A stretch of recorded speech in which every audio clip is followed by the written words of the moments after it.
या देवी सर्वभूतेषु शक्तिरूपेण संस्थिता नमस्तस्यै नमस्तस्यै नमस्तस्यै नमो नमः। या देवी सर्वभूतेषु मातृरूपेण संस्थिता नमस्तस्यै नमस्तस्यै नमस्तस्यै नमो नमः। या देवी सर्वभूतेषु मीरारूपेण संस्थिता नमस्तस्यै नमस्तस्यै नमस्तस्यै नमो नमः।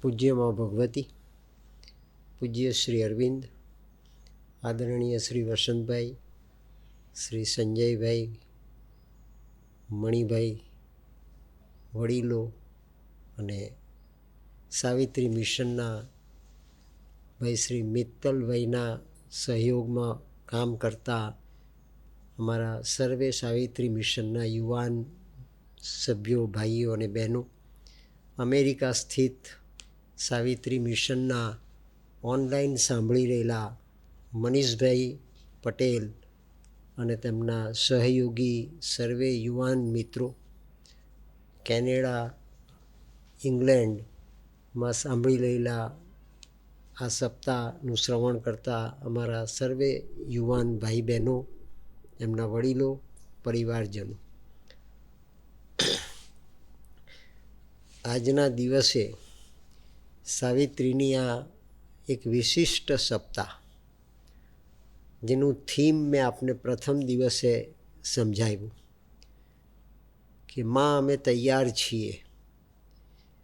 યુગ પરિવર્તન કરવાને માટે માનવે તૈયારી કરવાની છે એટલું પર્યાપ્ત નથી, પરમાત્માએ પણ તૈયારી કરવી પડે છે, ભગવાને પણ તૈયારી કરવી પડે છે.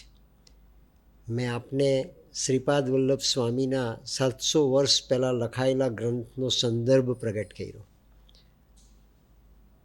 2008ની સાલમાં અમેરિકામાં એક અકલિષ્ટ બેન્ચ, એણે પરગ્રહના વાસીઓ, જેને પ્રવર્તમાન વિજ્ઞાન એલિયન્સ કહે છે, એ એલિયન્સની સાથે સંપર્ક કરીને જે સંદેશાઓ એ મેળવે છે એ સંદેશાઓનું એમણે એક ગ્રંથની અંદર સંપાદન કર્યું છે. ગ્રંથનું નામ છે transition to the golden age from 2012 to 2032. આ તો અકલિષ્ટ બેન્ચ, ડાયના કૂપર એમનું નામ છે. આપ એને વેબસાઇટ ઉપર આ મોડર્ન ટેકનોલોજી દ્વારા જોઈ શકો છો, સાંભળી શકો છો, એના ગ્રંથોનો પરિચય બી મેળવી શકો છો. 2008ની સાલમાં એમણે આ ગ્રંથ પ્રકાશિત કર્યો. નાના મોટા એમણે 19 ગ્રંથો લખ્યા છે.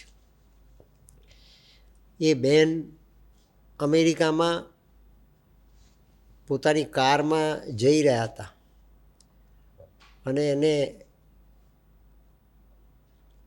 ઘૂંટણની અંદર એવો દુખાવો ઉપડ્યો કે એનાથી કાર ડ્રાઈવ નહીં કરી શકાય. એણે અટકાવી દીધી. તો એના કાન પર બેઠેલા બધા એલિયન્સ એ જોઈ નથી શકતા. એલિયન્સ આપણને દેખાતા નથી. આવતીકાલે વિજ્ઞાન એટલું આગળ વધશે ત્યારે આપણે પણ જોઈ શકીશું, આપણે પણ એમની સાથે સંવાદ કરી શકીશું. આપણે આપણા ભગવાનને પણ ટીવીના સ્ક્રીન ઉપર અને મોબાઈલના સ્ક્રીન પર પ્રત્યક્ષ જોઈ શકીશું. મહાવીર સ્વામીએ 12 વર્ષની તપશ્ચર્યાને અંતે ગૌતમ સ્વામી સાથે જે ડાયલોગ કર્યો, જૈન દર્શનનું આ એક સુવર્ણ પ્રકરણ છે, એને સાંભળી શકીશું. 5000 વર્ષ પહેલાં ભગવાન શ્રી કૃષ્ણએ શ્રીમદ ભગવદ્ ગીતા કુરુક્ષેત્રના મેદાનમાં ગાય એ 18 અધ્યાયનો સંપુટ એ આપણે ભગવાન શ્રી કૃષ્ણના મુખે સાંભળી શકીશું, જ્યાં ટાઈમ અને સ્પેસ કોન્કર થઈ ગયા હશે, જીતી લેવાયા હશે. ત્યાં સ્પેસમાં બનેલી તમામ ઘટનાઓને આપણે રિવાઈવ કરી શકીશું. એવું વિજ્ઞાન એ હવે પછીના યુગમાં પ્રગટ થવાને માટે જઈ રહ્યું છે. આજે સાંભળનારને અહીંના અને વિદેશના દરેકને કદાચ એમ લાગે કે આ કપોળકલ્પિત વાત છે, આ એક વિશફુલ થિંકિંગ છે, કાલ્પનિક વિચારધારા છે. પણ એવું નથી. આ જગતને આ સ્વરૂપે પ્રગટ કરવાને માટે પરમાત્માએ પણ સ્વયં તૈયારી કરી છે. ભગવાન અને ભગવતી બંનેએ તૈયારી કરી છે. જેણે આ સૃષ્ટિનું સર્જન કર્યું, જેણે આ અવકાશમાં કંઈ નહોતું ત્યાં પૃથ્વીના ગોળા સમેત 14 બ્રહ્માંડનું નિર્માણ કર્યું. અને 14 બ્રહ્માંડ તો પ્રતિકાત્મક શબ્દ છે, અનેક બ્રહ્માંડ છે. વિજ્ઞાન સમજાવે છે કે એક તારો એ પૃથ્વી કરતાં, સૂર્ય કરતાં મોટો છે. બ્રહ્માંડમાં અનેક સૂર્યો પ્રકાશે છે, અને અનેક સૂર્યોનો જે પ્રકાશ છે એ પ્રકાશ એ આપણને તો એક સૂર્ય દેખાય છે જેની આજુબાજુ પૃથ્વી પરિક્રમા કરે છે. પણ આ સ્થિતિ અને ગતિનું વિજ્ઞાન છે. સર્જનનું વિજ્ઞાન એ સ્થિતિ અને ગતિનું વિજ્ઞાન છે. વિચાર સમજવો બહુ અઘરો છે, પણ શ્રી અરવિંદે શરૂઆત જ ત્યાંથી કરી છે.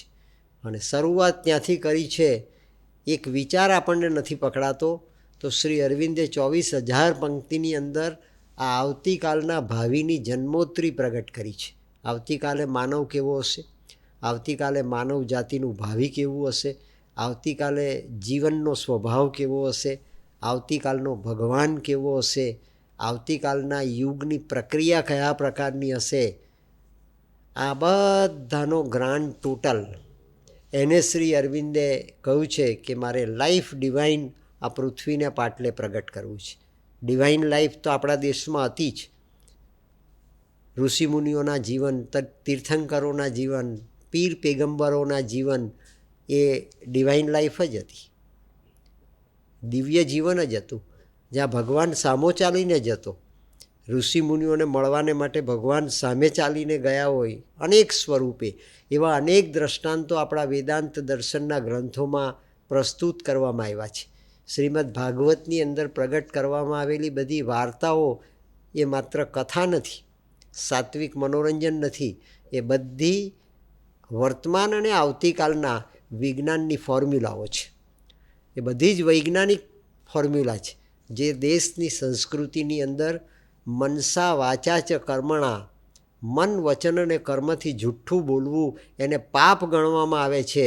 એ દેશના ઋષિમુનિઓએ કપોળકલ્પિત વાતો પોતાના શાસ્ત્રોમાં અને ગ્રંથોમાં લખી હોય એ આજે પણ આપણે માની શકીએ એમ નથી. પાપના પ્રભાવમાંથી મુક્ત થવાને માટે તો ઋષિમુનિઓએ તપશ્ચર્યા કરી, ઋષિમુનિઓએ આરાધના કરી, ઋષિમુનિઓએ સાધના કરી. આ બધી જ પરંપરાનો ગ્રાન્ડ ટોટલ કરો ત્યારે તમને સત્ય પકડાય. સત્યને સમજવું અને સત્યને પારખવું 100% ડિફિકલ્ટ છે, ખૂબ અઘરું છે. તે છતાં પણ એ માનવ સાધ્ય છે, માણસ તેને પામી શકે. અને કળિયુગની અંદર તો શ્રીમદ ભાગવત સમજાવે છે તેમ ભક્તિના, તપશ્ચર્યાના, આરાધનાના જીવનના 4 પાયા છે. 4 પગનો બળદ, એના 3 પગ કપાઈ ગયા છે અને હવે એક જ પગ પર એ બળદ ઊભો છે. એ વૃષભનું દ્રષ્ટાંત આપવામાં આવ્યું છે. આ કળિયુગ એ એક પગ પર ઊભેલો છે. એ વૃષભ છે કે જેનો એક જ પગ છે, પણ તે એક પગ સત્યનો છે. અને એ સત્યના પગ પર ઊભેલો વૃષભ એ આપણને એ ઉદ્બોધન કરે છે. એમ ભાગવતજીની અંદર વ્યાસજી સમજાવે છે અને સુખદેવજી મહારાજે એ કથા રાજા પરીક્ષિતને સમજાવી 7 દિવસ. મૃત્યુમાંથી મુક્ત થવાને માટેનો માર્ગ, મૃત્યુમાંથી મોક્ષ મેળવવાને માટેની યાત્રા, મૃત્યુમાંથી મોક્ષને પ્રાપ્ત કરવાના રૂપાંતરની ગાથા એ માત્ર એક પગ પર સ્થિર છે એવો આ કળિયુગ છે. આપણે મૂંઝાઈએ છીએ, આપણે ગૂંચવાઈએ છીએ. મન ગમે એટલું આપણું પ્રભાવક હોય તે છતાં આપણે પામી શકતા નથી. પણ આ બધા દર્શનોનો જો સમન્વય કરવામાં આવે અને એના પાછળ રહેલી વૈજ્ઞાનિકતાને જો આત્મસાત કરવામાં આવે તો જરૂર આપણને આપણા ભારતના સનાતન ધર્મના જે પાયા છે, સનાતન ધર્મનું જે કોર સત્ય છે એ સત્ય તરફ જઈ શકીએ. પણ કળિયુગનો અંધકાર, મેં આપને ગઈકાલે કહ્યું કે કળિયુગ એ તમસનો યુગ છે. આયર્ન એજ કહ્યો શ્રી અરવિંદેને. આ લોખંડી યુગ છે, તમસનો યુગ છે. અને લોખંડી યુગ હોવાને કારણે ટેકનોલોજીનો આટલો વિકાસ થયો છે, મેટરનો આટલો વિકાસ થયો છે.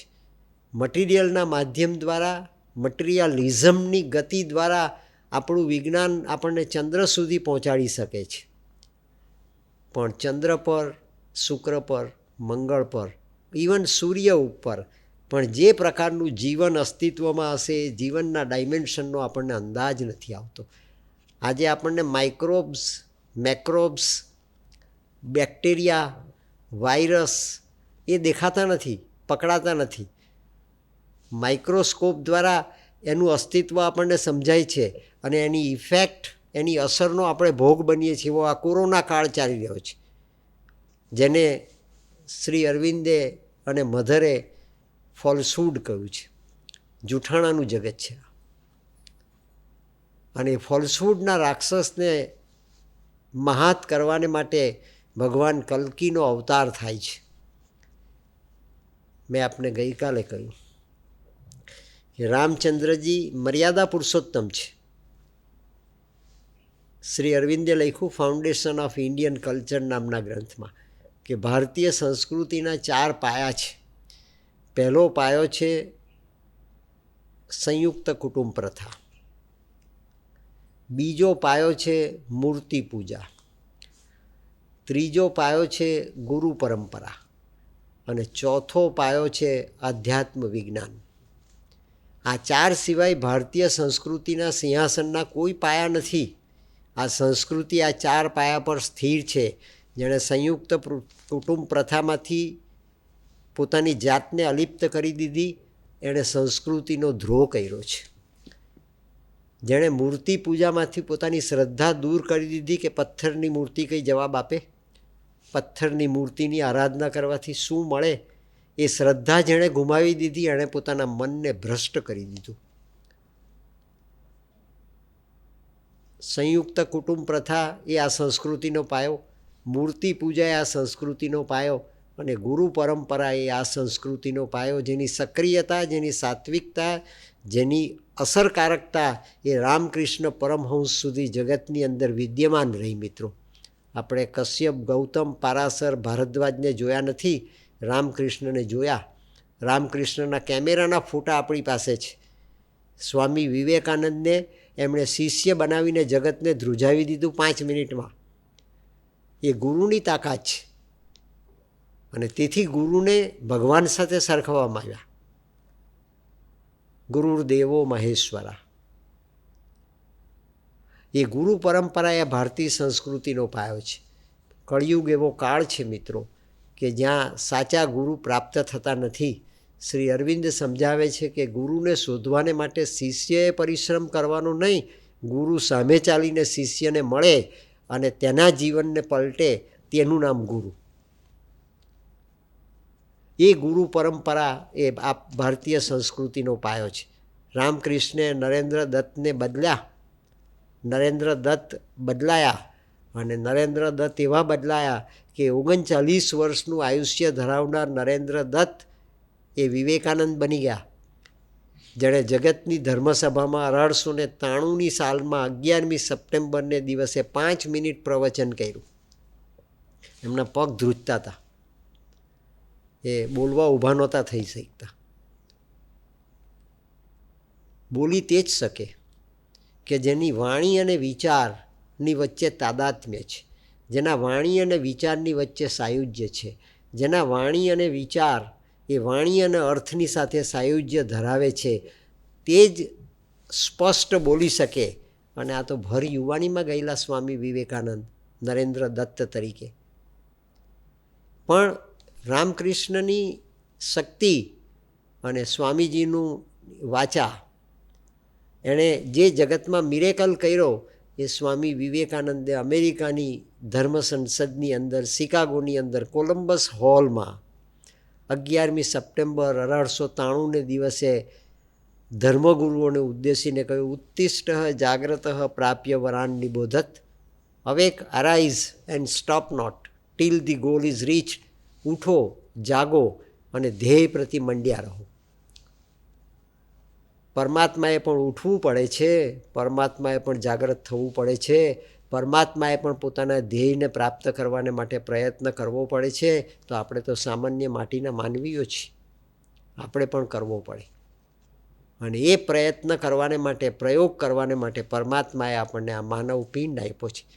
જગતનો ધણી અવતાર લઈને પૃથ્વી પર પ્રગટ થાય પોતાની લીલા અને આનંદ વ્યક્ત કરવાને માટે એણે પણ 2 પગ અને 2 હાથ ધારણ કરીને આ પૃથ્વી પર ગતિ કરવી પડે છે. એણે પણ માનવ દેહ ધારણ કરવો પડે છે. ભગવાન રામચંદ્રજીનો 7000 વર્ષ પહેલાં પ્રગટ થયેલો દેહ એ પણ માનવીનો જ દેહ હતો. અને ભગવાન શ્રી કૃષ્ણ પૂર્ણ પુરુષોત્તમ પરમાત્માનો શ્યામ સુંદર સ્વરૂપનો દેહ એ પણ 2 પગના માનવીનો જ હતો. મિત્ર, માનવી ધારે તે કરી શકે એમ છે. માનવીને પ્રાપ્ત થયેલું મન, એની દિશા બદલાય, એની ગતિ બદલાય, એની અવસ્થા બદલાય અને એની સ્થિતિ બદલાય તો જીવતો માનવી, 2 પગનો માનવી, મૃત્યુગામી માનવી એ અમૃતમ ગમયને આત્મસાત કરીને શાશ્વતીનો અનુભવ જીવનની અંદર કરી શકે છે, જેને શ્રી અરવિંદે ઓલ લાઈફ ઇઝ યોગ કહ્યું છે. આ ઓલ લાઈફ ઇઝ યોગ છે, આખું જીવન યોગ છે. યોગ કરવાને માટે ભગવા કપડાં પહેરીને પેટ ઊંચું નીચું કરવું, આસન કરવા, આંખ મીચીને સમાધિમાં બેસી જવું એ યોગ નથી. વાત કરતાં, કામ કરતાં, ઓફિસમાં કામ કરતાં, લખતા, વાંચતા, કુટુંબમાં જીવતા, જમતા, બધી જ જગ્યાએ તમારા મનની અવસ્થા તમારા આત્માની અવસ્થા સાથે જોડાયેલી રહે એ સાયુજ્ય ગહનમાં ગહન પરિશ્રમથી પ્રાપ્ત કરી શકાય છે. અતિશય દુષ્કર કોન્સન્ટ્રેશન, કોન્ટેમ્પ્લેશન અને મેડિટેશનથી આત્મસાત કરી શકાય છે, પણ કરી શકાય છે અને તે માનવીય કરી શકે છે એવી સ્પષ્ટ વૈજ્ઞાનિક વિભાવના શ્રી અરવિંદે આ સાવિત્રીના ગ્રંથની અંદર પ્રગટ કરી છે. પરમાત્માએ પણ પરિશ્રમ કરવો પડે અને ભગવાન શ્રી કૃષ્ણ પૂર્ણ પુરુષોત્તમ પરમાત્માએ પણ એ પરિશ્રમ કર્યો. શ્રીપાદ વલ્લભ સ્વામીએ લખ્યું તેમ 5000 વર્ષ પછીનો કૃષ્ણ જો સંકલ્પ કરશે તો જેના 4,32,000 વર્ષ બાકી છે એવો કળિયુગ સમાપ્ત થશે. સુખદેવજી મહારાજ રાજા પરીક્ષિતને સમજાવે છે 12મા સ્કંધની અંદર કે રાજા, ભગવાન શ્રી કૃષ્ણનું ભાલ પ્રદેશની અંદર નિર્વાણ થયું. દ્વારિકાનું સર્જન કરીને ભગવાન શ્રી કૃષ્ણ ભાલ પ્રદેશની અંદર ભાલ તીર્થમાં પધાર્યા. સૌરાષ્ટ્રમાં આજે એ પ્રદેશ મોજૂદ છે, જ્યાં પારધીએ તીર માર્યું અને પારધીના તીર મારવા થકી પગમાં તીર વાગ્યું અને ભગવાન શ્રી કૃષ્ણ જગતનો ધણી એણે પોતાનો દેહ છોડ્યો. અને દેહ છોડતા છોડતા એના સારથીને કહ્યું કે તું દ્વારિકામાં જઈને પાંડવોને અને બલરામને આ સમાચાર આપજે કે ભગવાન પોતાના સ્વધામમાં પ્રસ્થાન કરી ગયા છે. રાજા સુખદેવજી મહારાજ કહે છે, રાજા તે ઘડીથી, તે ક્ષણથી કળિયુગનો પ્રારંભ થયો અને દ્વાપર યુગ સમાપ્ત થઈ ગયું. એ તારીખ લખી છે શ્રીપાદ વલ્લભ સ્વામીએ એમના આ ગ્રંથની અંદર, જે રંગ અવધૂત બાપજીના 3જી પેઢીના ગુરુ હતા. ભગવાન દત્તાત્રેયનો અવતાર હતા. એ શ્રીપાદ વલ્લભ સ્વામીએ તારીખ લખી છે 18મી ફેબ્રુઆરી કેલ્ક્યુલેશનના માધ્યમ દ્વારા, ગાણિતિક માધ્યમ દ્વારા. 18મી ફેબ્રુઆરી રાતના 2 વાગ્યાનો સમય અને 27 મિનિટ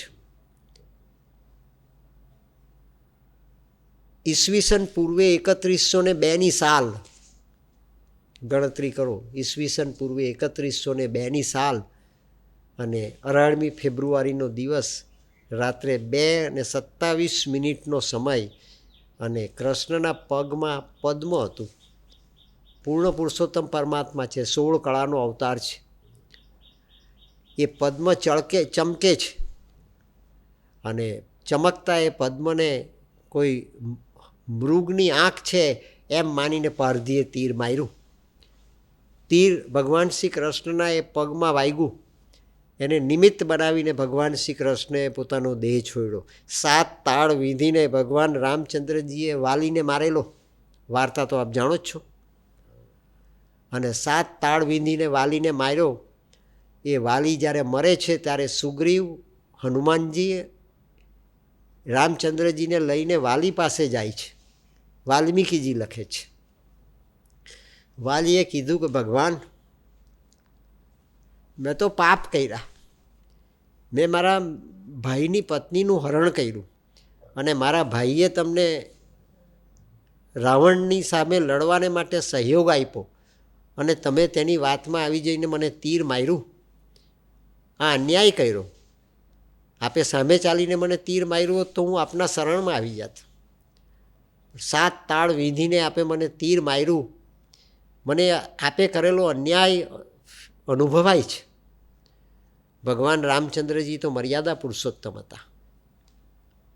વાલીને કહે છે કે પુરુષોત્તમના તત્વ કરતાં મારી મર્યાદાને મેં મહત્ત્વ વધારે આપ્યું, માટે હું આ ધરતી પર પ્રગટ થયો છું.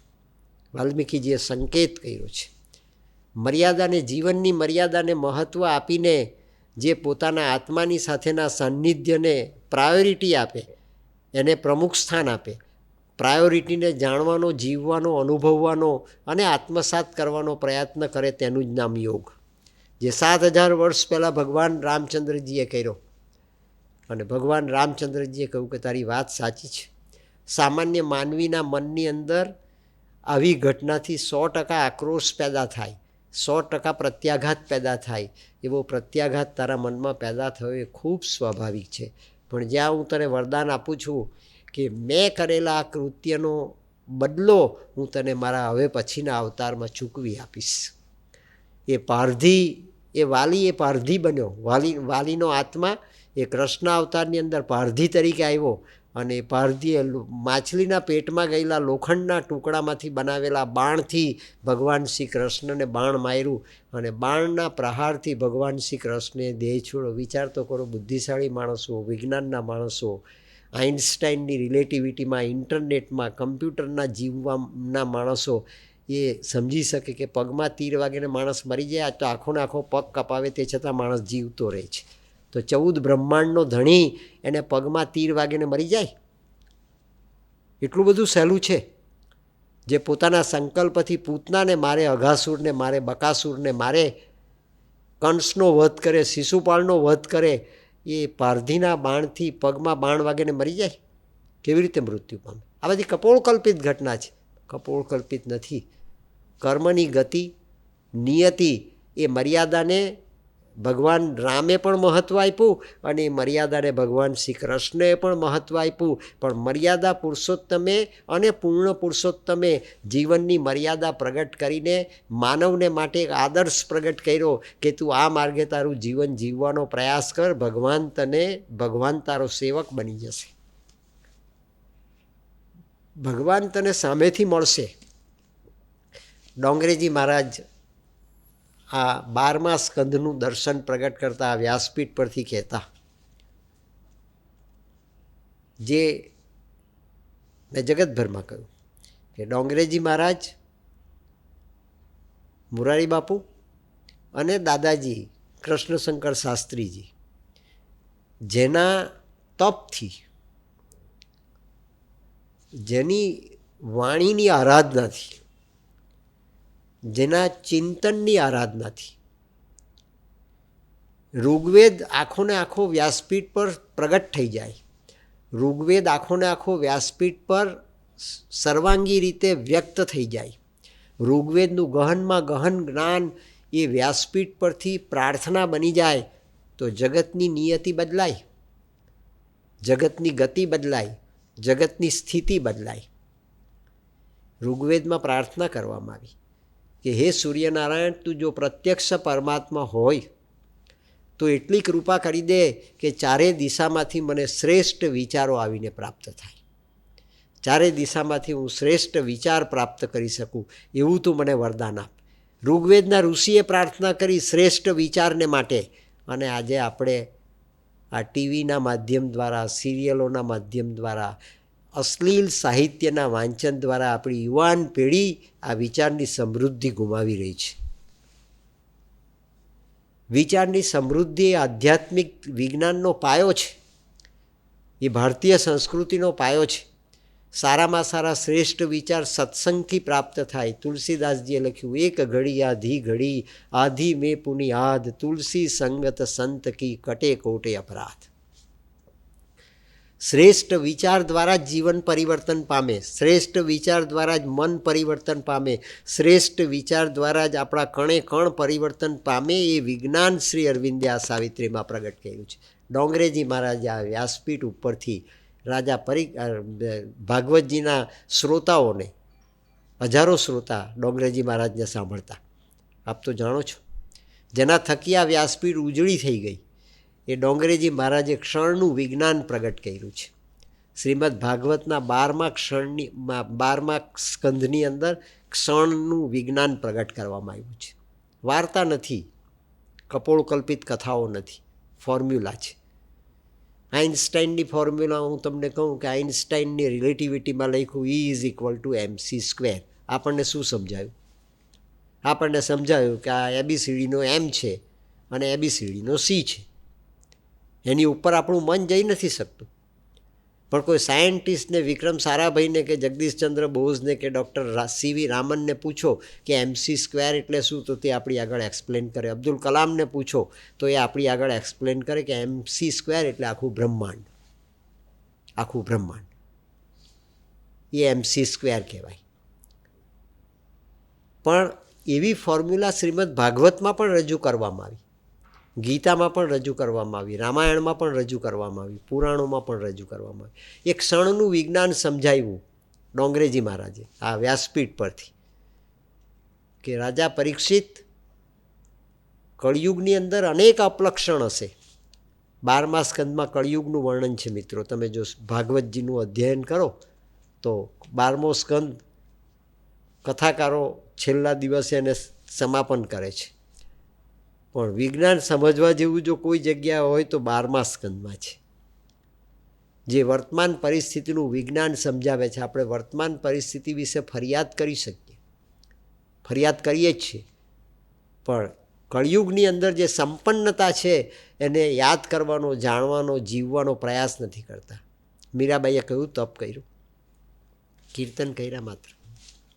નરસિંહ મહેતાએ કયું તપ કર્યું? હરિજનવાસમાં જઈને ભજન કર્યા.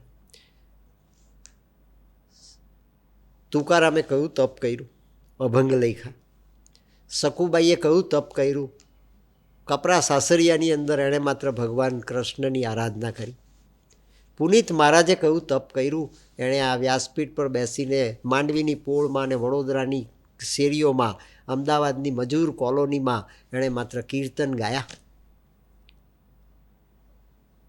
ભગવાન મળી ગયો, એને ભગવાન મળી ગયો.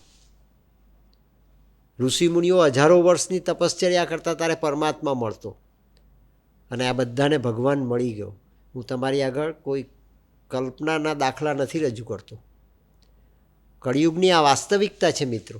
અને આપણે એ કળિયુગમાં જીવીએ છીએ જ્યારે કળિયુગનો અંત આવી રહ્યો છે. આ કોરોનાની પરિસ્થિતિ એ કળિયુગનો અંત છે. અને કલ્કી અવતાર આપણે પ્રત્યક્ષ વ્યક્તિગત માત્રામાં જોઈ શકતા નથી. એ કલ્કી અવતાર એ ભગવાન શ્રી કૃષ્ણ, મહાકાળી અને સુપ્રામેન્ટલ, એ ત્રણની ત્રિવેણી છે. સુપ્રામેન્ટલનું શ્રી અરવિંદે પૃથ્વી પર અવતરણ કરાવ્યું 1956ની 29મી ફેબ્રુઆરીના દિવસે. એ સુપ્રામેન્ટલ કાર્યરત થયું છે. મહાકાળી એ ભગવાન શ્રી કૃષ્ણની યોગમાયા છે, અને ભગવાન કૃષ્ણની યોગમાયા એ મહાકાળીનું સ્વરૂપ છે, જે મધર નામના પુસ્તકની અંદર શ્રી અરવિંદે સુપેરે પ્રગટ કર્યું છે. એ મહાકાળી સક્રિય છે અત્યારે, જે કરુણાની દેવી છે. અને ભગવાન શ્રી કૃષ્ણ એણે આ કળિયુગને 5000 વર્ષ પછી સમાપ્ત કરવાનો સંકલ્પ કર્યો, તે કલ્કી છે. કલ્કી આ ત્રિવેણી છે. અત્યારે કલ્કી કામ કરી રહ્યો છે. આ પ્રાગટ્ય એ કલ્કીનું પ્રાગટ્ય છે, અને પ્રાગટ્ય પ્રમાણે કલ્કી એ કોરોનાથી આખી દુનિયાને ગ્રસ્ત કરી રહેલા અસુરને મહાત કરવા માટે ખૂબ સક્રિય છે. આપણે સહયોગ આપવો જોઈએ. World is preparing for a bigger change, will you collaborate? આપણે સ્મરણ કરીએ, આપણે ભક્તિ કરીએ, આપણે બે હાથ જોડીને જગદંબાને પ્રાર્થના કરીએ. આપણે બીજું કાંઈ કરી શકીએ નહીં. આપણે 1000 વર્ષનું તપ ન કરી શકીએ, પણ આપણે આપણા જીવનની અમૂલ્ય ક્ષણનું તો નિર્માણ કરી શકીએ. એક ઘડી, આધી ઘડી, એનું તો આપણે નિર્માણ કરી શકીએ. એ ક્ષણનું વિજ્ઞાન ડોંગરેજી મહારાજે સમજાવ્યું, રાજા અને સુખદેવજી મહારાજે પણ સમજાવ્યું. પણ ડોંગરેજી મહારાજે આ કળિયુગની અંદર આ વ્યાસપીઠ પરથી શ્રોતાઓને સમજાવતા એમ કહ્યું કે ગાયના શિંગડા ઉપર તલનો દાણો જેટલી ક્ષણ સુધી સ્થિર રહી શકે એટલી ક્ષણ સુધી જો માનવીનું મન પરમાત્મામાં પરોવાઈ જશે તો કળિયુગની અંદર 14 બ્રહ્માંડનો ધણી એને સામે આવીને મળી જશે. આપણે આટલું ન કરી શકીએ, આપણાથી આટલું ન થાય. દુનિયાભરનો વિચાર કરીએ, આપણી હેસિયતમાં ન હોય તેનો વિચાર કરીએ, આપણી સત્તામાં નહીં હોય, આપણી સંપત્તિના માધ્યમ દ્વારા ન પ્રાપ્ત કરી શકાય એવી દુનિયાભરની વાત કરીએ. નરેન્દ્ર મોદીને રાજ કરતા નથી આવડતું? નરેન્દ્ર મોદી આવો છે, નરેન્દ્ર મોદી તેવો છે, અમેરિકાનો પ્રેસિડેન્ટ આવો છે, રશિયાનો પ્રેસિડેન્ટ આવો છે. અરે ભાઈ, તું કેવો છે એ તો પહેલાં પ્રયાસ કર તારી જાતને જોવાનો. નો થાય સેલ્ફ. આપણી દુનિયાભરની પંચાત કરીએ કારણ વગર, પણ જે કારણે પરમાત્માએ આપણને કળિયુગમાં આપણા શ્રેષ્ઠ માતા પિતાને ત્યાં જન્મ આપ્યો છે, જેનું શ્રેષ્ઠ લોહી આપણા બોડીની અંદર વહી રહ્યું છે, જેના સંસ્કાર આપણા બોડીમાં વહી રહ્યા છે, એ ભારતની સંસ્કૃતિનો ચોથો પાયો આધ્યાત્મ વિજ્ઞાન જીવવાનો ભગવાને તને અધિકાર આપ્યો છે. માટે તારો આત્મા એ કાશ્મીરથી કન્યાકુમારીને કાઠિયાવાડથી કલકત્તાની આ ધરતી પર જન્મ લઈને આવ્યો. નહીંતર એ આફ્રિકામાં પણ જતે, અમેરિકામાં પણ જતે, ઇથિયોપિયામાં પણ જતે અને દુનિયાના કોઈ બી દેશમાં જતે. તેને બદલે આર્ય સંસ્કૃતિના આ ભારતની અંદર જન્મ લઈને આવ્યો છે. તું એક ક્ષણને માટે તો વિચાર કરી જો, જગતનો ધણી તને મળી જશે. હું અભણ માણસ નથી કે હું તમારી આગળ આ વાત કરું. મહર્ષિ અરવિંદે આ વાત પ્રગટ કરી છે. આ એવો યુગ છે મિત્રો, living an vigilant choice is imperative, either truth for or abyss. સત્ય અથવા એબિસ. 3 પગ જેના ગુમાવાઈ ગયા છે એવો વૃષભ એ એક પગ પર ઊભો છે કળિયુગમાં, અને તે સત્યનો પગ છે, સત્યનો પાયો છે. એ સત્યને પ્રાપ્ત કરવાને માટે એક ક્ષણ પણ જો તું પ્રયત્ન કરીશ તો તને જગતનો ધણી સામે આવીને મળી જશે. એવો ગુણ આ કળિયુગની અંદર છે. એમ છેલ્લે ડોંગરેજી મહારાજે, સુખદેવજી મહારાજથી લઈને ડોંગરેજી મહારાજ સુધી આ વ્યાસપીઠની ઉપર જે સત્ય પ્રગટ કરવામાં આવ્યું એ સત્ય ડોંગરેજી મહારાજીએ પણ આ કળિયુગમાં પ્રગટ કર્યું. હવે ગાયના શિંગડા પર તલનો દાણો કેટલી ક્ષણ સુધી સ્થિર રહે? એટલી ક્ષણ સુધી પણ મન જો સ્થિર થઈ જાય. હું અમારા સાવિત્રી મિશનના તમામ મનીષભાઈને, મિત્તલને, એવા તમામ યુવાનોને કહું છું અનેક વખત કે 2 મિનિટની પ્રાર્થના કરો. 2 જ મિનિટ. આ જગદંબાની 2 મિનિટ પ્રાર્થના તો કરી જુઓ મિત્રો. ક્યાંક મંદિરમાં જઈને નાળિયેર વધેરવાની જરૂર નથી, માથા વધેરવાની પણ જરૂર નથી, બકરા કાપવાની કે કૂકડા ચડાવવાની પણ જરૂર નથી, ક્યાંક કોઈ મંદિરની અંદર જઈને કરોડો રૂપિયાનું દાન કરવાની પણ જરૂર નથી. તમે તમારા ઘરની અંદર આ જગદંબાને સામે રાખીને 2 મિનિટને માટેની પ્રાર્થના તો કરી જુઓ. વિદેશની સન્નારી જો રાધા બની ગઈ અને રાધા તરીકે આ હિન્દુસ્તાનની ધરતી પર પુનઃ પધારી, તો આપણે માનવમાંથી પરમાત્માના ભક્ત ન બની શકીએ? આપણો તો અધિકાર છે મિત્રો. આપણા આત્માએ આપણા માતા પિતાને પસંદ કરીને આ દેશની માટીને પસંદ કરી છે. એવી પવિત્ર માટીમાં થયેલો જન્મ અને પવિત્ર સમયની અંદર થયેલો જન્મ કે જે કળિયુગમાં આપણે માત્ર એક ક્ષણનો પરિશ્રમ કરવાનો છે. જીવન પર્યંત ભગવાને પરિશ્રમ કર્યો. કૃષ્ણએ 5000 વર્ષ પહેલાં 125 વર્ષ સુધી પરિશ્રમ કર્યો, અને એ જ કૃષ્ણ શ્રી અરવિંદ સ્વરૂપે 40 વર્ષ સુધી સાધના કરીને આ પરિશ્રમ કરીને એણે સુપ્રામેન્ટલને નીચે ઉતાર્યું. જે સુપ્રામેન્ટલ આજે કાર્યરત છે એ કલ્કી અવતાર.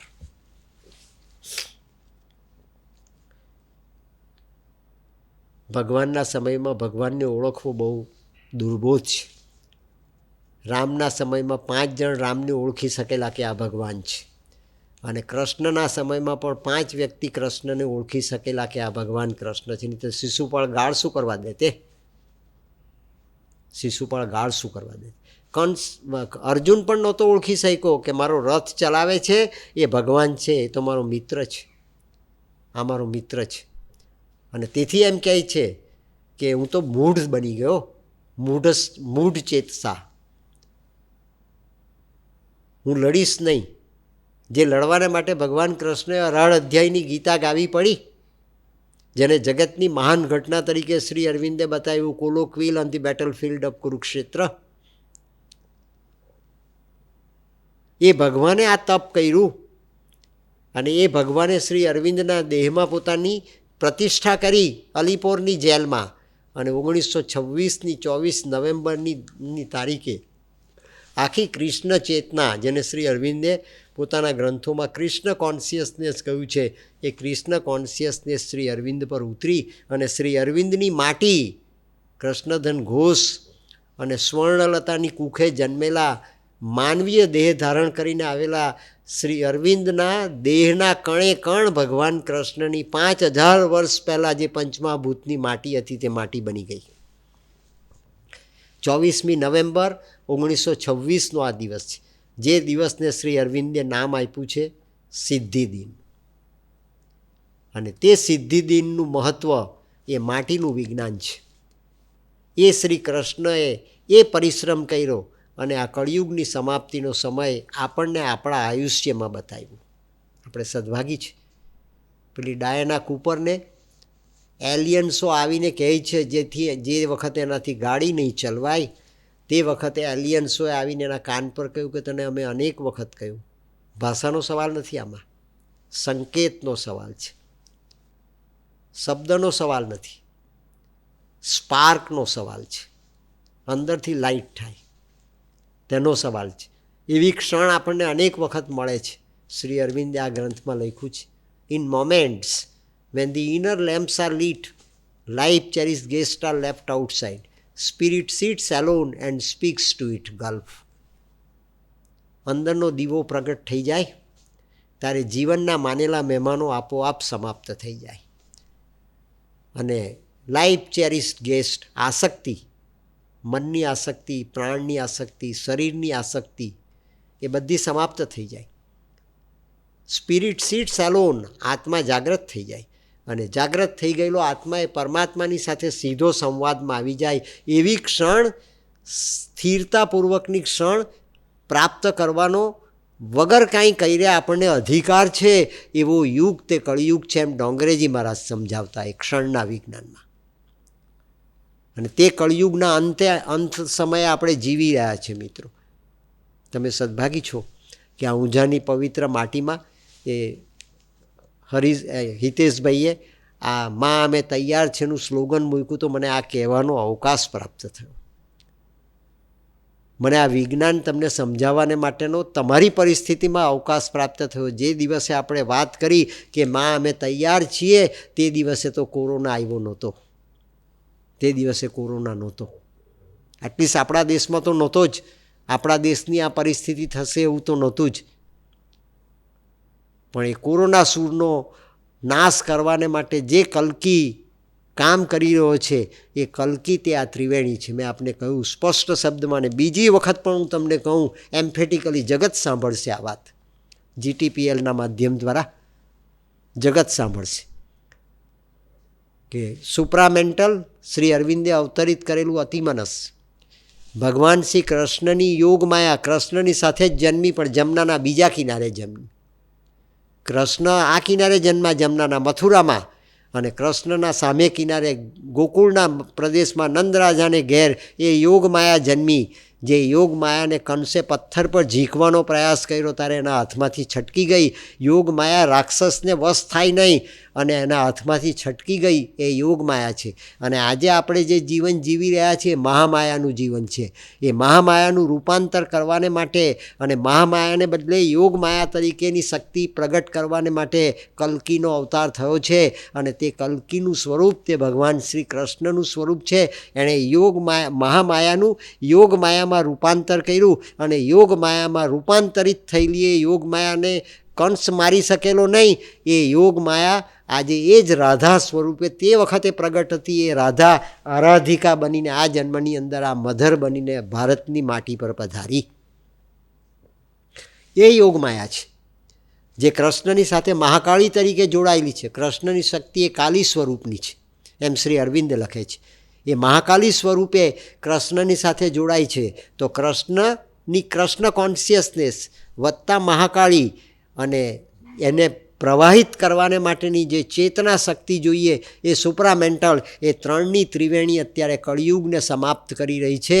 અને આપણે કળિયુગના અંતિમ સમયની અંદર એ ક્ષણને શોધી રહ્યા છે કે જે ક્ષણે આપણને આ સત્ય આત્મસાત થઈ જાય. મિત્રો, આ અંધશ્રદ્ધા નથી, આ વિશફુલ થિંકિંગ પણ નથી, આ માત્ર શ્રદ્ધા નથી, આ વિજ્ઞાન છે. ભારતનો આ આધ્યાત્મિક વિજ્ઞાનનો વારસો, એ જે ભારતની સંસ્કૃતિનો પાયો છે, એનું આપણે અર્ચન કરી રહ્યા છીએ. આપ પણ એને પામી શકો. આ યુવાન મિત્રો પામી રહ્યા છે, એ લોકોએ મેળવી રહ્યા છે. એક આધ્યાત્મ વિજ્ઞાનના વૈજ્ઞાનિક તરીકે એ લોકો અહીંયા અમેરિકામાં, કેનેડામાં, ઇંગ્લેન્ડમાં આ પામી રહ્યા છે. આપણે પામવું જોઈશે. અને તેથી મેં આપની સમક્ષ આ વાત મૂકી છે. એ યોગ માયાનું સ્વરૂપ એ મહાકાલીનું સ્વરૂપ છે. અને મહાકાલી અત્યારે ખૂબ સક્રિય છે. મિત્રો, કૃષ્ણની ચેતનાની સાથે એ મહાકાલી સક્રિય છે. અને ઉમિયા માતા એ આદ્ય શક્તિ છે, શિવ શક્તિ છે. શિવ અને શક્તિનું સાયુજ્ય એ ભગવાન શિવજીનું અર્ધનારી નટેશ્વર સ્વરૂપ છે. અને એ જ નટેશ્વર સ્વરૂપ, એ સતીનું સ્વરૂપ, એ પાર્વતીનું સ્વરૂપ, એની આ શક્તિપીઠ છે તમારે ત્યાં. એ શક્તિપીઠ છે. અને એ શિવ સ્વરૂપ, શિવ શક્તિનું સ્વરૂપ એ પૃથ્વી પર નીચે અવતરિત થયું આ કલ્કી સ્વરૂપે. કૃષ્ણ કોન્શિયસનેસ, યોગ માયાની શક્તિ એ મહાકાલી તરીકે, અને શ્રી અરવિંદે સંકલ્પપૂર્વક, શ્રી કૃષ્ણએ શ્રી અરવિંદના માધ્યમમાં કળિયુગને સમાપ્ત કરવાનો જે સંકલ્પ કર્યો, એ સંકલ્પ સ્વરૂપે જે શક્તિ, એ આદ્ય શક્તિ પરાત્પર, ઓમકારની બિંદી એવા પરાત્પરમાંથી પૃથ્વીની ચેતના પર 29 ફેબ્રુઆરી 1956 દિવસે નીચે ઉતરી એ સુપ્રામેન્ટલની ત્રિવેણી થઈ છે. જે ત્રિવેણી ભાગીરથી તરીકે આ કળિયુગને સમાપ્ત કરી દેશે. બહુ ઓછા સમયમાં આ કળિયુગ સમાપ્ત થઈ જશે. અને તે વખતે શ્રીપાદ વલ્લભ સ્વામીએ લખ્યું છે પોતાના એક ગ્રંથમાં કે 5000 વર્ષ કળિયુગને થશે. તમે ઉમેરો 3102ની સાલ ઈસવીસન પૂર્વે વત્તા 2021ની સાલ, કૃષ્ણના નિર્વાણને 5000 વર્ષ થઈ ચૂક્યા. ઈસવીસન પૂર્વના 3102 વર્ષ અને આ 2021ની સાલ ચાલી રહી છે. મિત્રો, જ્યારે આપણે કળિયુગનો આ પ્રભાવક, આક્રમક સ્વભાવ જોઈ રહ્યા છીએ. બધું જ લાચાર, જ્ઞાન લાચાર, વિજ્ઞાન લાચાર, મેડિકલ વર્લ્ડ લાચાર, સત્તા લાચાર, સંપત્તિ લાચાર, બુદ્ધિ લાચાર, સામાન્ય કક્ષાનો માનવી એ શ્વાસ લેવાને માટે, હવા લેવાને માટે ફાંફા મારે એવા પ્રકારની પરિસ્થિતિ એ જગતમાં આજ દિન પહેલાં ક્યારેય પ્રગટ થઈ નથી. ક્યારેય પ્રગટ થઈ નથી. અને તે વખતે ઉમિયા માતાની ધર્મસભા તમે પાટોત્સવમાં કરી. ઉમિયા માતાને મહાકાળી સ્વરૂપે આરાધવાને માટેની એક ક્ષણનું નિર્માણ કર્યું. આખા જગતે આ સંદેશો હિતેશભાઈનો વાંચ્યો. એ વિચારનું નિર્માણ કર્યું, એ સંકલ્પનું નિર્માણ કર્યું.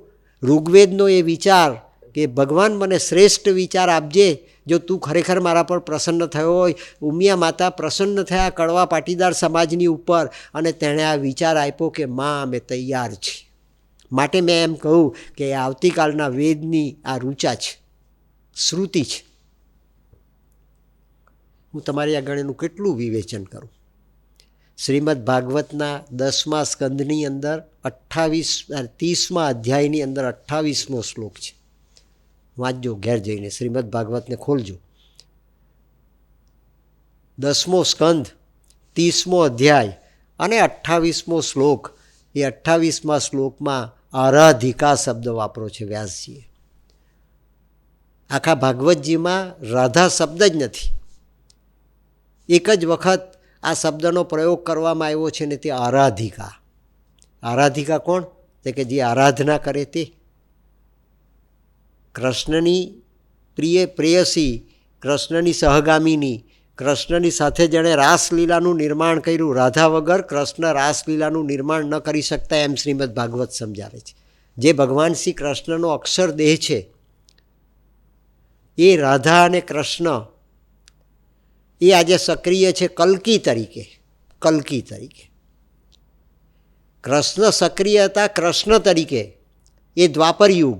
કૃષ્ણની પરિપૂર્ણતા અને રાધાની પણ યોગ માયા તરીકેની પરિપૂર્ણતા. તે વખતની રાધા, એણે કોઈ કામ કર્યું નહોતું. એ દ્વારિકા પણ નહીં ગઈ, એ કુરુક્ષેત્રના મેદાનમાં પણ ન પહોંચી. એ કૃષ્ણની પટરાણી બનીને એણે સોનાની દ્વારિકામાં રાજમહેલમાં પણ વાસ નહીં કર્યો. એ માત્ર ને માત્ર બરસાનામાં રહી. તો આ વાર્તા છે માત્ર? આ કોઈ કથા જ છે? એ એનો આવિષ્કાર પરિપૂર્ણ માત્રામાં નહોતો થયો. આત્મા તો પરિપૂર્ણ જ હતો. ભગવાન રામચંદ્રજી મર્યાદા પુરુષોત્તમ તરીકે 7500 વર્ષ પહેલાં આવિષ્કાર પામ્યા. રાધા કૃષ્ણ અવતારમાં પણ થોડીક પ્રકૃતિના આવિષ્કારની અપરિપૂર્ણતાના સ્વરૂપે યોગમાયા હતી. અને તે આરાધિકા તરીકે આ જન્મમાં મીરા તરીકે પ્રગટ થઈ અને એણે એ સાધના કરી, એ તપશ્ચર્યા કરી. 12 વર્ષની ઉંમરે એ પોતાના આત્માને શરીરમાંથી બહાર કાઢતી પેરિસમાં. અને શરીરમાંથી બહાર કાઢેલો એ આત્મા સોનાનો ઝભ્ભો પહેરે અને સોનાનો ઝભ્ભો પહેરીને આખા જગતની અંદર ઘૂમે. દુનિયાના પાપી, ત્રસ્ત, ગ્રસ્ત, રોગી, દરિદ્રી બધા જ એક ઝભ્ભાની પાસે આવીને એને પ્રાર્થના કરે, એના ઝભ્ભાનો સ્પર્શ કરે અને સંપૂર્ણપણે તંદુરસ્ત, સંપત્તિવાન, ઐશ્વર્યવાન થઈને પોતાના જીવનની અંદર પાછા જાય. એક ક્ષણમાં ઝભ્ભાનો સ્પર્શ કરતાં જેટલી વાર લાગે એટલી ક્ષણમાં તેમનું જીવન પરિવર્તન થઈ જાય. શ્રી અરવિંદે આ ગ્રંથમાં લખ્યું છે, all can be done if the God touch is there. ભગવાનનો સ્પર્શ હોય તો સર્વ કાંઈ શક્ય બની શકે છે. આપ સ્પર્શ તો કરી જુઓ મિત્રો 2 મિનિટને માટે. આ આપના જ ઈષ્ટદેવ છે. આ કોઈ ધર્માંતર નથી, માર્ગ બદલવાનો માર્ગ નથી, ભક્તિ બદલવાને માટેની યાત્રા નથી, ભક્તિ બદલવાને માટેનો પરિશ્રમ નથી. આપણા આત્માને જાગૃત કરીને જીવતો જાગતો ભગવાન આપણી વચ્ચે હાજરા હજૂર છે, પણ આપણા ચર્મચક્ષુ એને જોઈ શકતા નથી. એને સહેજ આત્માની દ્રષ્ટિ આપીને એક ક્ષણની અંદર પામવાને માટેનો પ્રયાસ તો કરો. એવો કળિયુગ આપણી સમક્ષ અંતિમ તબક્કામાં છે. સતયુગમાં આ ચાન્સ નહીં મળે, ત્રેતાયુગમાં પણ આ ચાન્સ નહીં મળે, દ્વાપર યુગમાં પણ આ ચાન્સ નહીં મળે. આ તક મળી શકે માત્ર ને માત્ર કળિયુગની અંદર, અને તે આપણને ભગવાને આપી. જે રાધાએ આરાધિકા તરીકે આ જન્મની અંદર શ્રી અરવિંદના ચરણોમાં બેસીને સાધના કરી. મેં આપને કહ્યું, શ્રી અરવિંદમાં જેને કૃષ્ણના દર્શન થયેલા, પેરિસની માટી પર, પેરિસના એ એમના નિવાસસ્થાનમાં ચેરીના ઝાડની નીચે, એ માતાજીને કૃષ્ણનો સાક્ષાત્કાર શ્રી અરવિંદ પહેલાં થયો. કારણ કે એ જન્મજાત આ ક્વોલિટીઝ લઈને અવતરી છે. 12 વર્ષની ઉંમરે 1890ની સાલમાં કૃષ્ણના દર્શન થયા, શ્રી અરવિંદના દર્શન થયા. અને 1914ની સાલમાં એ પોતાના પતિને તેડીને પેરિસથી પોંડિચેરી પધારી. શ્રી અરવિંદના ચરણોમાં એણે સાષ્ટાંગ દંડવત પ્રણામ કર્યા. 1 કલાક સુધી વિદેશની આ સન્નારી મોનાલિઝા જેવું જેનું સૌંદર્ય હતું, ભર યુવાનીના વર્ષો હતા, અને શ્રી અરવિંદના ચરણોમાં 1 કલાક સુધી એણે સાક્ષાત્કાર કર્યો. અને 2 હાથ જોડીને એણે આ જ કળિયુગની અંદર મિત્રો પ્રાર્થના કરી. વિદેશની સન્નારીએ કે એ પ્રાર્થનાનું નામ આપ્યું એણે રાધાની પ્રાર્થના. એણે ભારતની સંસ્કૃતિમાંથી કોઈ બીજું પાત્ર યાદ નહીં આવ્યું.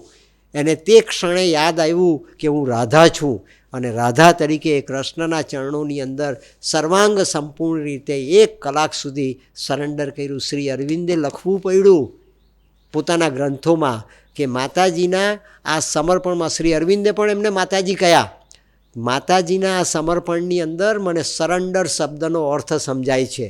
અંગ્રેજી ભાષાના પ્રગલ્ભ વિદ્વાન, પ્રકાંડ પંડિત, દુનિયાની 27 ભાષાનું જેને જ્ઞાન અને અનેક ગોલ્ડ મેડલ મેળવનાર શ્રી અરવિંદે લખવું પડ્યું કે માતાજીના આ સમર્પણની અંદર મને સમર્પણ સરેન્ડરનો અર્થ સમજાયો. Surrender without, total surrender without reservation. આ અર્થ મને સમજાયો. એને આપણે 2 મિનિટ માટે ન આરાધી શકીએ? આપણા મનમાં એ મૂર્તિને સ્થિર કરી દઈએ. તમે જે શક્તિમાં માનતા હોય, જે ઈષ્ટદેવમાં માનતા હોય, જે ભગવાનમાં માનતા હોય, divine is divine, it is one and the same. તમે 2 હાથ જોડીને 2 મિનિટ માટે પ્રાર્થના તો કરી જુઓ. કળિયુગમાં પ્રાપ્ત થયેલી આ ઘડી હવે પછીના અનેક જન્મોમાં આપણને પ્રાપ્ત થનાર નથી. એણે રાધાની પ્રાર્થના ગાઈ, કારણ એને રાધાની ચેતના યાદ આવી. માતાજીને અનેક પૂર્વજન્મો આ દેશની માટી પર યાદ આવ્યા છે. પોંડિચેરી આશ્રમમાં અનેક પૂર્વજન્મો યાદ આવ્યા છે. એક જમાનામાં હું ઇજિપ્તની મહારાણી હતી, જેણે ગાઝાનો પિરામિડ બાંધ્યો, જેને માટે આજે ઇઝરાયલ ને પેલેસ્ટાઇન લડે છે. એ પિરામિડ બાંધનાર માતાજી એ એક જન્મમાં ઇજિપ્તની મહારાણી હતા. બીજા જન્મમાં પણ હું એક જન્મમાં ઇજિપ્તની મહારાણી બની ફેરો વંશની અંદર, જેણે સૂર્યની ઉપાસનાનો માર્ગ પ્રગટ કર્યો. ગાયત્રીનો મંત્ર આપણો એ સૂર્યની આરાધના છે. ગાયત્રીજી એ સૂર્યની શક્તિ છે. સૂર્યની ભર્ગો વરેણ્યમ એ સૂર્યની ઉપાસનાનો મંત્ર છે. શ્રી અરવિંદે આ સમયમાં બીજો એક ગાયત્રી મંત્ર આપ્યો. ઓમ તત્ સવિતુર વરમ રૂપમ જ્યોતિ પરસ્ય ધીમહિ યન્ન સત્યેન દીપયેત.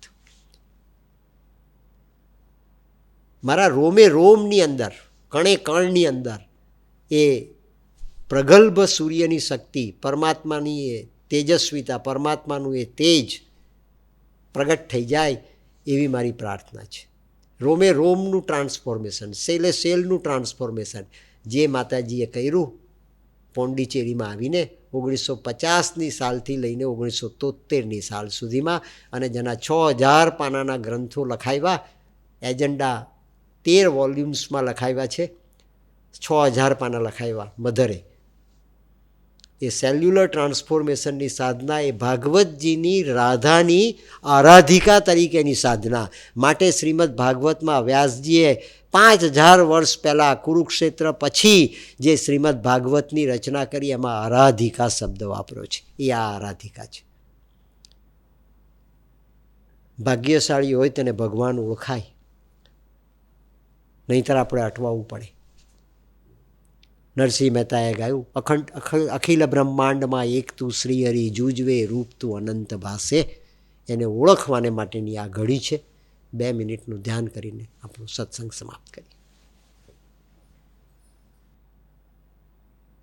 ઓમ આનંદમય ચૈતન્યમય સત્યમય પરમે